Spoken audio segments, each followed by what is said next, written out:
Hello students, good morning to all of you. I hope you all well. બધા મજામાં હશો.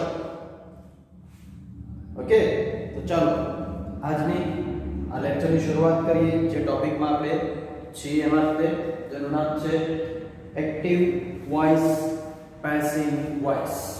બરાબર.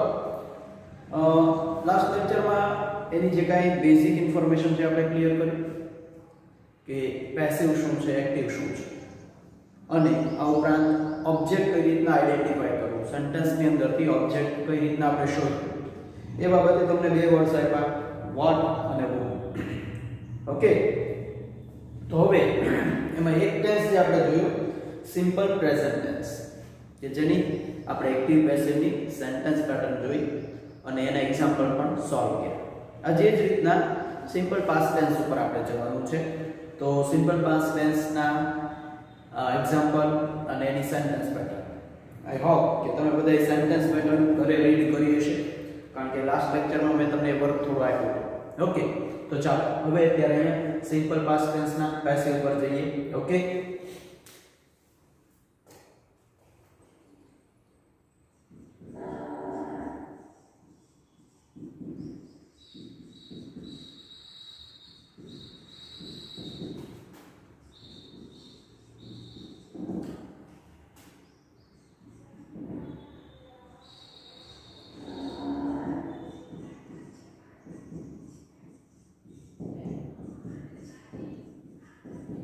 याद છે ને આ વાક્ય રચના?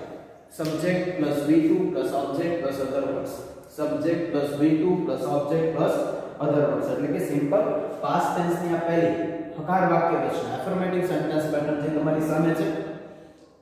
હવે આ સેન્ટેન્સ પેટર્ન આપણે પેસિવ માં કન્વર્ટ કરવાની છે. ઓકે, તો ચાલો સમજીએ પેસિવ કેમ કરશું. તો પહેલા આપણે આમાં ઓબ્જેક્ટ આગળ લેવાનું છે. તો ઓબ્જેક્ટ આગળ આવી ગયું છે. ઓકે, ત્યારબાદ અહીંયા was where આવશે, past to be form, was where, present માં શું હતું? am, is, are. past છે એમાં was where આવશે. ક્લિયર? ત્યારબાદ V3 by s or o અને other words. ક્લિયર? તો જો સિમ્પલ પાસ્ટ ટેન્સ છે, સબ્જેક્ટ પ્લસ V2 વાળી વાક્ય રચના છે, તો object plus was where. Subject plus V1 વાળું વાક્ય છે, તો object plus am is are. એટલે જો બંનેમાં ડિફરન્સ શું છે? તો કે પાસ્ટમાં પાસ્ટ ટુ બી આવ્યા છે, પ્રેઝન્ટમાં પ્રેઝન્ટના ટુ બી. ઓકે, આટલી જ બાબતમાં ફેરફાર છે. બાકી બધા સ્ટેપ તમે જોશો તો ઓબ્જેક્ટ સિમ્પલ પ્રેઝન્ટ ટેન્સમાં બતાવેલું છે, V3 પણ બતાવેલું છે, by પણ છે, s or o પણ છે અને other words પણ છે. Same thing repeats here, but there is only change in to be form. માત્ર to be ના રૂપ જે છે એમાં જ ફેરફાર થાય છે. ક્લિયર? તો જ્યારે તમારી સામે એક્ટિવ વાક્ય સબ્જેક્ટ પ્લસ V2 વાળું છે અને એને તમારે પેસિવમાં કન્વર્ટ કરવાનું છે, તો ઓબ્જેક્ટ પ્લસ to be પણ ક્યાં? past to be. Okay, good. ચાલો એની નેગેટિવ વાક્ય રચના જોઈએ. Subject plus did plus not plus V1 plus object plus other words. Okay, આ સેન્ટેન્સ પેટર્ન તમને યાદ હશે. Subject plus did plus not plus V1 plus object plus other words. Okay, અહીંયા did આવે છે એટલે અહીંયા V1 આવે છે, જેવો આપણે સમજ્યા છે. અને ઉપર 2s ડાયરેક્ટેડમાં પણ આપણે ઘણી પ્રેક્ટિસ કરી છે.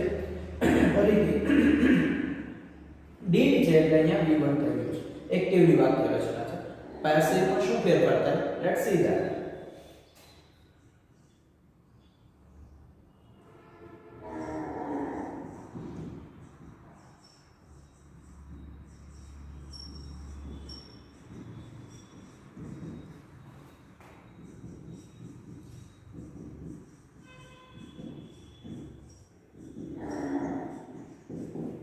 ઓકે, પેસિવમાં શું કર્યું તો કે object plus was where plus not, V3 by subject or object other words.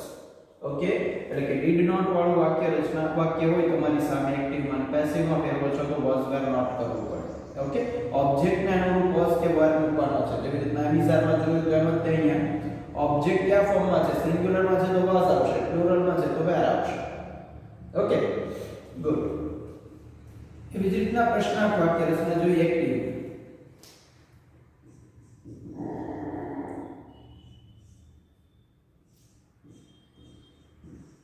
did plus subject v1 object other words અને question mark. Okay, did plus subject plus v1 plus object plus other words plus question mark. એટલે શું થયું તો કે simple past tense ની active ની પ્રશ્નાર્થ વાક્ય રચના, ઇન્ટ્રોગેટિવ સેન્ટેન્સ પેટર્ન. રાઈટ, તો ચાલો એને પેસિવ માં કન્વર્ટ કરીએ.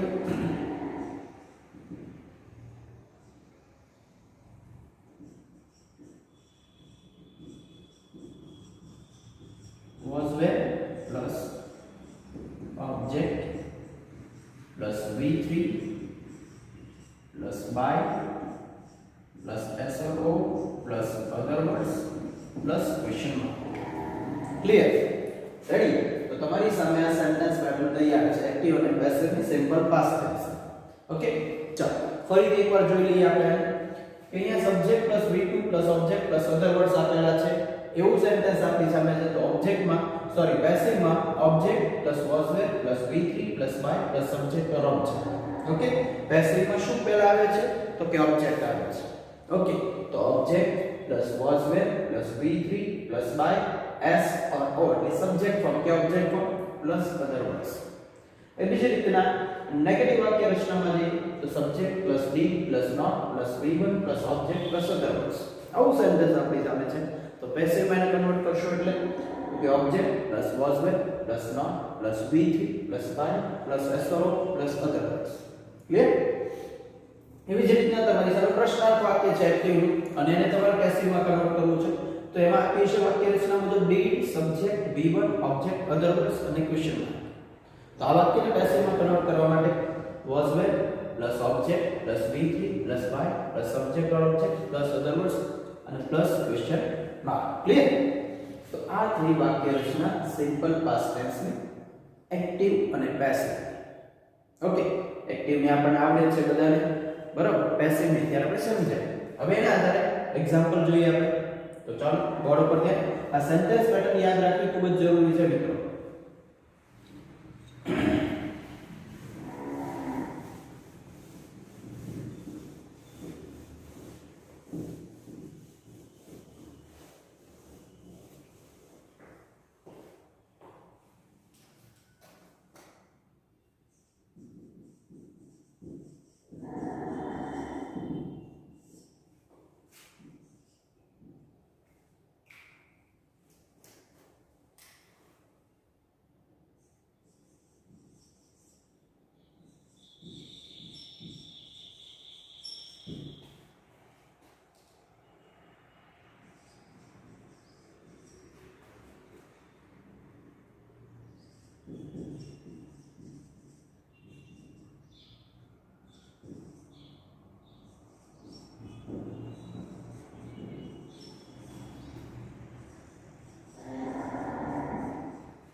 ઓકે, તમારી સામે સેન્ટેન્સ છે they brought some stones for building a wall.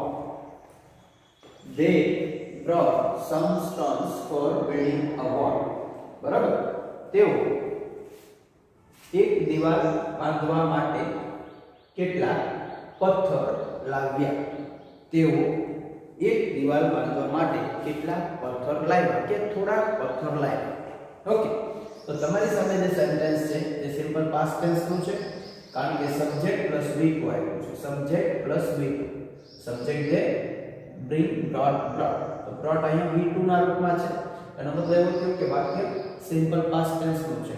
તો આ સિમ્પલ પાસ્ટ ટેન્સ નું સેન્ટેન્સ જ્યારે તમારી સામે છે તો એને પેસિવ માં આપણે કન્વર્ટ કરવાનું છે. તો પેસિવ માં કન્વર્ટ કરવા માટે આપણે કઈ પ્રક્રિયા એપ્લાય કરશું? બરાબર? તો આપણી પાસે સેન્ટેન્સ ની ફોર્મ્યુલા છે. તો આપણે શું કરશું? સીધા ઓબ્જેક્ટ ગોતશું. તો some stones. હવે some stones પ્લુરલ છે એટલે એની સાથે આપણે to be નું રૂપ મૂકવું પડે. some stones were brought. Brought શા માટે એઝ ઇટ ઇઝ મૂક્યું? કારણ કે bring brought v2 પણ એ છે અને v3 પણ એ છે, એટલે અહીંયા મૂક્યું છે v2 નહીં પણ અહીંયા v3 ના રૂપમાં છે brought. Okay, some stones were brought by, તેનું ઓબ્જેક્ટિવ ફોર્મ કરશું then ઓબ્જેક્ટિવ then થશે by them for building a wall. Clear? સમજાય? પેસિવ વાક્ય રચના મુજબ ઓબ્જેક્ટ આગળ આવ્યું છે તો બેનું રૂપ આવ્યું છે v3 છે, by છે, સબ્જેક્ટ નો ઓબ્જેક્ટ એટલે કે તેનું જેમ કેવું છે અને અધર વર્ડ્સ જે છે એઝ ઇટ ઇઝ. ઓકે, સમજાય છે? ઓકે, ગુડ, સરસ.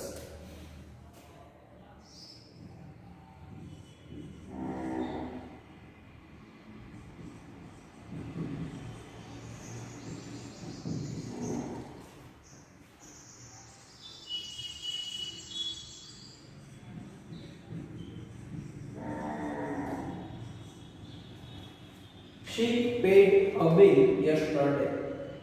She paid a bill yesterday. Okay. Object શું છે? Good. A bill was paid by her yesterday. She paid a bill yesterday. A bill was paid by her yesterday. Object માં bill, a bill ની સાથે was કે બારમાંથી was મૂકવું પડે કારણ કે સિંગ્યુલર છે એટલે pay, paid, paid. જે bring, brought, pay, paid, paid. એનો v3 પણ paid જ થાય. by she નું પેલું her અને yesterday. ક્લિયર? સેન્ટેન્સ સમજાય? ગુડ.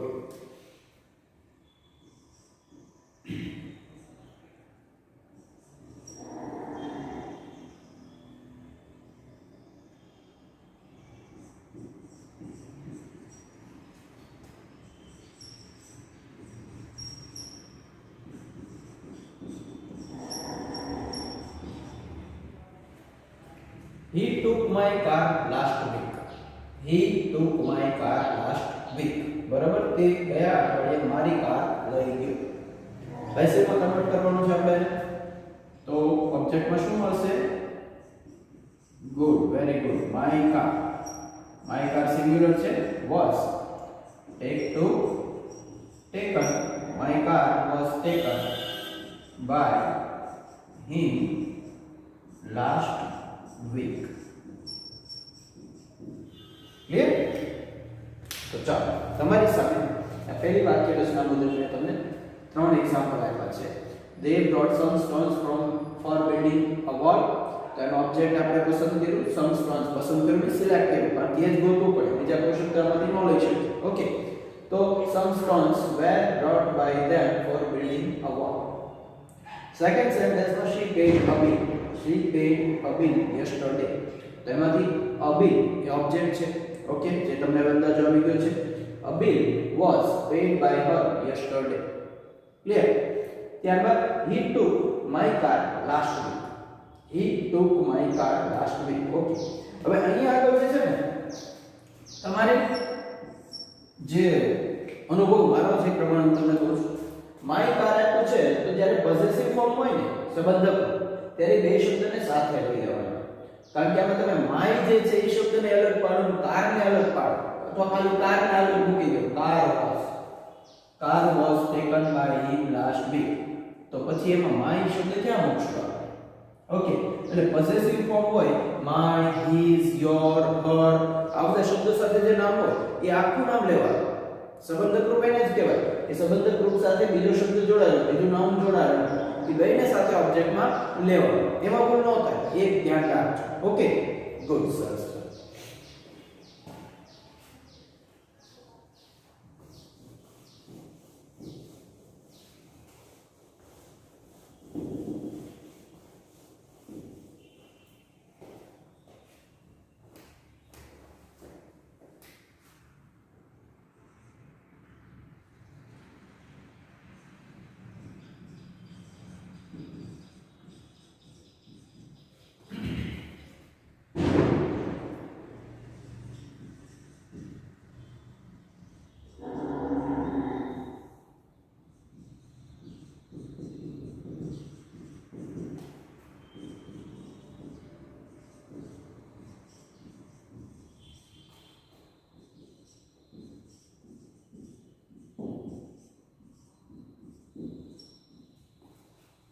ઓકે, તમારી સામે સેન્ટેન્સ લખ્યું છે. હવે સેન્ટેન્સ જે છે એની લેન્થ જ્યારે લાંબી હોય, સામાન્ય રીતે આપણો પ્રશ્ન એવો હોય કે એક્ઝામ્પલ જે છે તો અમને ખૂબ સરળ લાગે છે, પણ સેન્ટેન્સ જ્યારે સામે આવે ત્યારે અમને બહુ ટફ લાગે છે. એનું રીઝન એક જ હોય છે કે તમારી સામે જે સેન્ટેન્સ આવે છે પેસિવ કરવાના, ત્યારે કોમ્પ્લેક્સ સેન્ટેન્સ હોય, સંયુક્ત વાક્ય એટલે વાક્ય ખૂબ જ મોટું લાગે આપણને, જેથી કરીને આપણને એમાંથી ઓબ્જેક્ટ આઈડેન્ટિફાઈ કરવું કે કોનું પેસિવ કરવું એ સમજાય નહીં. તો એ પરિસ્થિતિમાં આપણે કન્ફ્યુઝ થઈએ છીએ. તો ત્યારે સિમ્પલ બાબત એ છે કે સેન્ટેન્સ ભલે ગમે એટલું લાંબુ હોય, પરંતુ તમારે એમાંથી સિમ્પલ સેન્ટેન્સ પેટર્ન અને વોટ અને હુમનો ઉપયોગ કરી અને ઓબ્જેક્ટ આઈડેન્ટિફાઈ કરી લેવો. આ જે વાક્ય છે એમાં બે અહીંયા સંયોજન છે, એટલે જોવા જઈએ તો બે વાક્ય છે, બે વાક્યને જોડેલા છે એટલે વાક્ય લાંબુ થઈ ગયું. હવે તો આ વાક્ય જ્યારે લેન્ધી છે, કન્જંક્શન વચ્ચે આપણે દીધેલું છે, તો એને કારણે મૂંઝાવવાનું નથી. આપણે સીધું આપણી સેન્ટેન્સ પેટર્ન મુજબ પહેલેથી સ્ટાર્ટ કરવાનું. સબ્જેક્ટ, ડીડ, નોટ, V1 અને ઓબ્જેક્ટ. અહીંયા ઓબ્જેક્ટ મળે છે, પણ એ ઓબ્જેક્ટ મળે છે એની માટે પાછું વાક્ય ઉમથી કન્ફર્મ કરી લેવાનું. આખું સેન્ટેન્સ તો ઓબ્જેક્ટ નથી ને. ઓકે, તો ચાલો એ રીતના જોઈએ. તો અહીંયા આપણને ઓબ્જેક્ટ મળે છે the first class.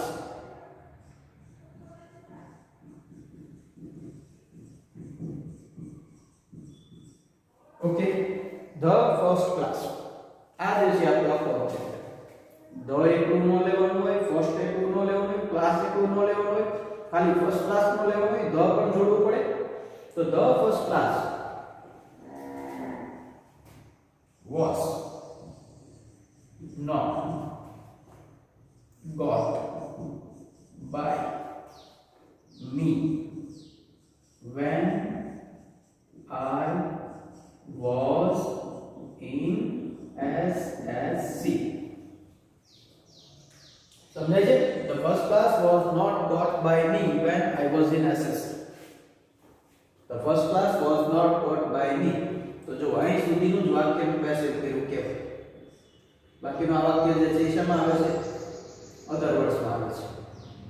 ઓકે, તો ત્યાં કન્ફ્યુઝ થવાની કોઈ જરૂર આપણે નથી. લેન્ધી સેન્ટેન્સ છે તો એમાંથી માત્ર ઓબ્જેક્ટને આઈડેન્ટિફાઈ કરી લેવાનું છે. ઓકે, સંયુક્ત એટલે કે કોમ્પ્લેક્સ સેન્ટેન્સ હોય ત્યારે કન્ફ્યુઝ સજ્જે થવાનું નહીં. ઘણીવાર ટોપિક પૂરો થઈ ગયા પછી વિદ્યાર્થીઓ કહેતા હોય છે અમે તમે જે પ્રેક્ટિસ કર્યો ત્યારે આવડ્યું, પણ અમે જ્યારે લખવા બેસીએ ને ત્યારે એ નથી સોલ્વ થતું. તો એનું રીઝન એ જ છે કે આપણે વાક્યની લેન્થ જોયું, લાંબુ સેન્ટેન્સ જોયું, મૂંઝાઈ જાય એટલે ઓવડું મોટું સેન્ટેન્સ. પણ એનો મતલબ એવો નથી કે એનું પેસિવ ન થાય, કે એનું પેસિવ કરવું અઘરું છે. એનું પેસિવ કરવું આટલું જ ઈઝી છે જેટલું આપણે અત્યાર સુધી જેટલા પ્રેક્ટિસ કરી છે. ઓકે, માત્ર ફોર્મ્યુલા શું છે એ ફોર્મ્યુલા આપણને યાદ રહેવી જોઈએ. Clear? Okay,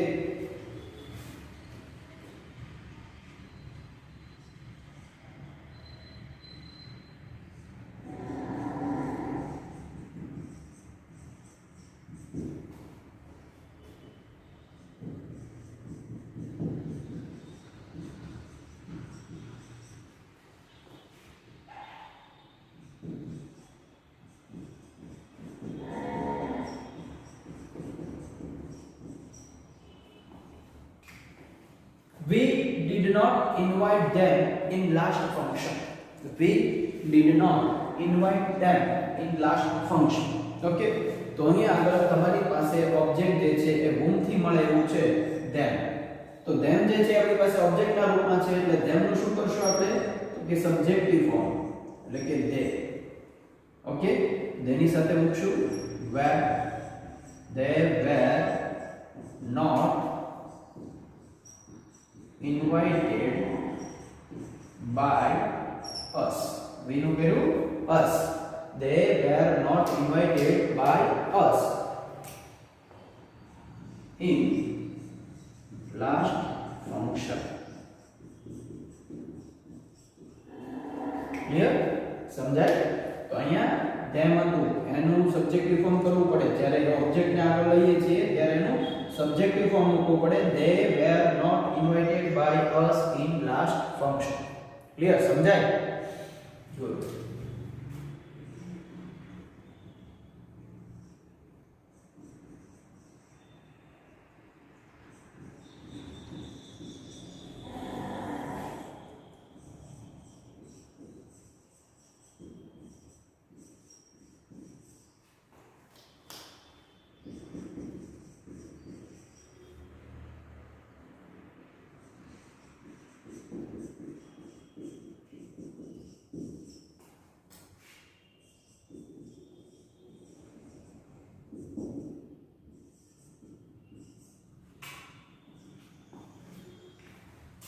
Mr. Khan bought a dog from Rajkot for his safety.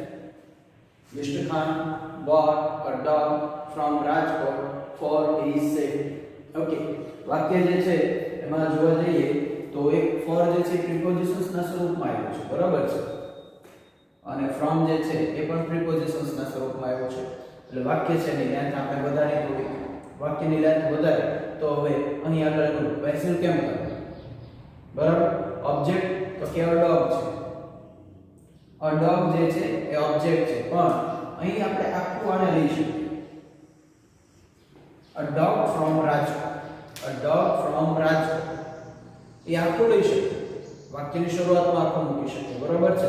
તો જો એવી રીતના તમે ઓબ્જેક્ટને આગળ લો છો અને ઓબ્જેક્ટ સાથે જે પ્રિપોઝિશન્સ જે છે, બરાબર, એ પ્રિપોઝિશન સાથે જોડાઈ જાય છે તો આખો ફ્રેઝ જે છે એને ઓબ્જેક્ટમાં લઈ લેવો.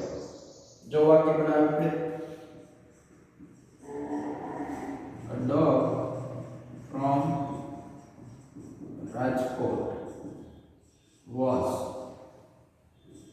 bought by Mr. Khan for his safety. बराबर. A dog from Rajkot was bought by Mr. Khan for his safety. વાક્ય સાચું. આ વાક્યને આમ લખી શકો તમે. A dog was bought by Mr. Khan from Rajkot for his safety. બરાબર. આ બે રીતના વાક્ય લખો, બે રીતના વાક્ય સાચા છે. આ લખવાનું રીઝન એ કે તમારી પાસે કોઈ મટીરીયલ છે, તમે ક્યારેક આવી રીતના ભેગો આપી દીધું તો આપણે કન્ફ્યુઝન થાય કે સાહેબ બોલામાં તો આમ લઈ લીધું, તમે તો આટલું જ મૂક્યું. તો બે રીતના વાક્ય લખો, બે રીતના સાચા, બે પદ્ધતિ સાચી, બરાબર. માર્ક 100% મળે. ખાલી આ ડોગ લો છો કે ડોગ ફ્રોમ રાજકોટ એ લઈ લો તો કોઈ ઇશ્યુ છે નહીં. ક્લિયર? સમજાય આટલું? અને વાક્ય બતાય છે. ઓકે, બોર્ડ ઉપર વિઝન ક્લિયર છે? Okay, let me check.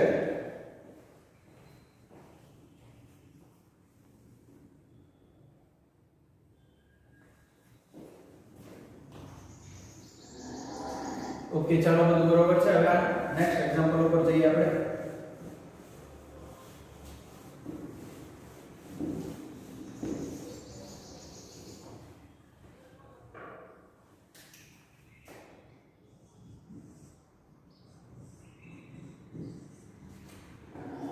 D. Lion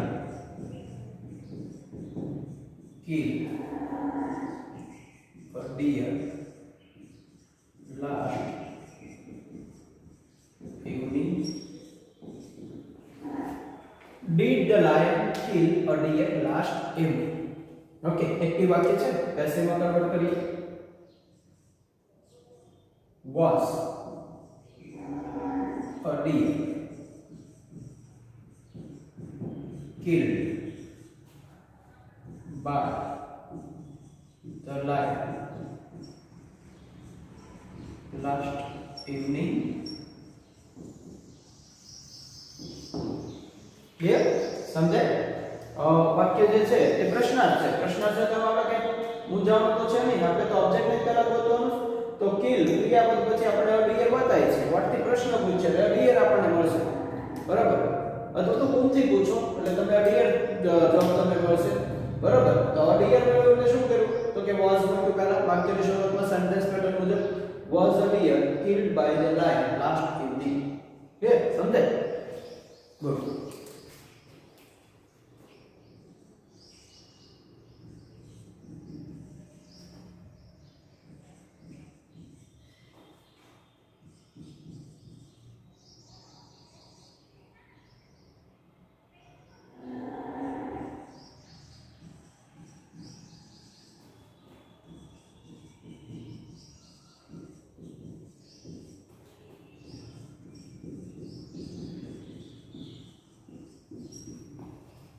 okay, Did she clean the room before the guest come?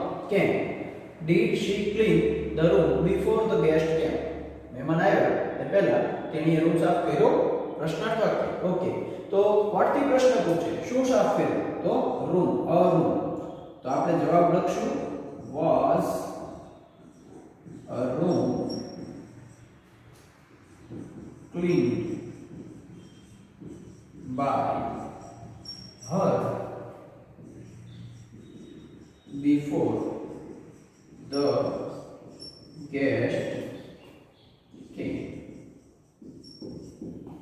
Okay, અહીંયા આગળ પણ પ્રિપોઝિશન્સ વચ્ચે આવેલું છે ને વાક્ય બે જે છે એ સંયુક્ત વાક્ય છે આપણ. તો જો આ વાક્યમાંથી આપણે બીજું શું કર્યું તો કે બિફોર પછીનું વાક્ય એઝ ઇટ ઇઝ મૂકી દીધું.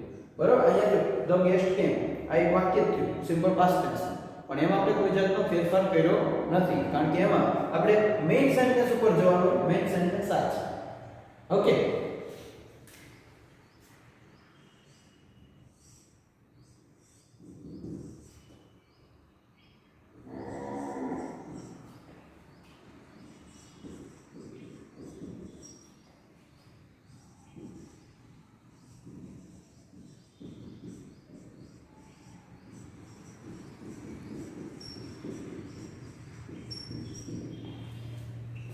Did you write an email in last lecture? Did you write an email in last lecture? Okay, તો ઓબ્જેક્ટ પ્રમાણે આપણને શું મળે છે? an email. તો was an email written by you. અને you નું સબ્જેક્ટિવ અને ઓબ્જેક્ટિવ ફોર્મ એક જ હોય છે. was an email written by you in last lecture. Clear? સમજાય? ગુડ. સરસ. તો આજના લેક્ચરમાં આપણે એક ટેન્સ એક્ટિવ પેસિવ જોયું છે. અહીંયા 9 જે એક્ઝામ્પલ મેં કરાવ્યા છે એવી જ રીતના તમે દરેક સેન્ટેન્સ પેટર્નના 3 એક્ઝામ્પલ એટલે 9 સેન્ટેન્સની પ્રેક્ટિસ કરો. ઓકે. અને એમાં કઈ ડાઉટ છે ઉપરાંત તમારી પાસે મોડરેન પણ આવેલું છે, મીન્સ કે વર્કશીટ આવેલી છે, એમાં પણ આ ટોપિક છે. તો એની પ્રેક્ટિસ કરો અને એમાં જ્યાં ડાઉટ છે એ મને પૂછો બાય કોમેન્ટ. બરાબર છે? તો ત્યાં જે આપણા ટીચર છે એને જાણ કરો તમે અને એના થકી અમારા કમ્યુનિકેશનમાં આવી શકો છો જેથી કરી અને આ ટોપિક જે છે એ આપણે ઈઝી બનાવી શકીએ અને તમારા ડાઉટનો બાનો. ઓકે, ચાલો ગુડ બાય, મળીએ નેક્સ્ટ લેક્ચરમાં.